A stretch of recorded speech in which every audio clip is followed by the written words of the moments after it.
7 મેના રોજ mock drill અને સાથે 7:30 થી 8 વાગ્યાનો જે અંધારપાટનો મેસેજ હતો ઓપરેશન સિંદૂરની ખુશી લોકોમાં છે, તો બીજી તરફ સ્વયંભૂ લોકો દેશ માટે લાઇટ બંધ રાખીને સરકાર અને ભારત સરકારને પ્રોત્સાહન આપી રહ્યા છે।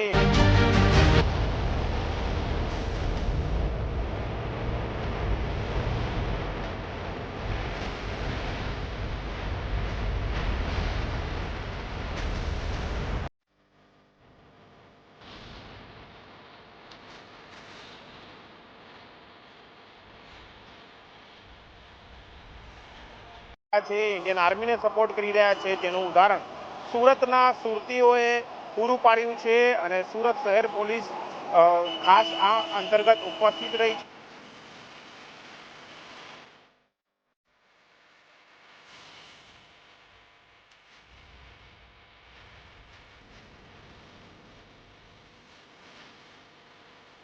છે। સાંજે 4 વાગ્યાથી લઈને 8 વાગ્યા સુધી આ મોક ડ્રીલનું આયોજન કરવામાં આવ્યું હતું। તેમાં પર્ટિક્યુલરલી સાંજે 7:30 થી 8 વાગે જ્યારે અંધારું થાય ત્યારે તમામ લોકોએ પોતાની લાઇટો બંધ રાખી અને બ્લેકઆઉટ એટલે જે અંધારપટ કહીએ તેનું સરકારશ્રી દ્વારા સૂચન હતું। તો આપ જોઈ રહ્યા છો તે મુજબ અત્યારે કાગળ ખાતે અહીંયા પોલીસનો ફોર્સ હાજર છે અને સુરતની જનતાએ આજે બ્લેકઆઉટનો જે મોક ડ્રીલ આપ્યું છે તેમાં પૂર્ણ સહકાર આપી બધા જ લોકોએ લાઇટો બંધ રાખેલી છે અને આ અંધારપટ દરમિયાન કોઈ પણ લો એન્ડ ઓર્ડરનો ઇસ્યુ ઊભો ના થાય તે માટે સુરત શહેરની પોલીસ અત્યારે કાગળ ખાતે હાજર છે, જેમાં પીસીબી, ડીસીબી આવા અલગ અલગ બ્રાન્ચો સહિત પોલીસ તમામ હાજર છે। આપ જોઈ રહ્યા છો તે પ્રમાણે ટ્રાફિક સંપૂર્ણપણે શાંતિપૂર્ણ ચાલી રહ્યો છે।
છે 7:30 થી 8 દરમિયાન અને સાથે લોકોએ પણ સ્વયંભૂ અંધારપાટનો અમલ કરી તેઓ દેશની આર્મી ભારત સરકાર સાથે ખભેથી ખભે મિલાવી ઊભા છે તે સાબિત કર્યું છે। કેમેરામેન સાબિર અલી સૈયદ સાથે કાદિર શેખ, કર્તવ્ય ગુજરાત ન્યૂઝ, સુરત।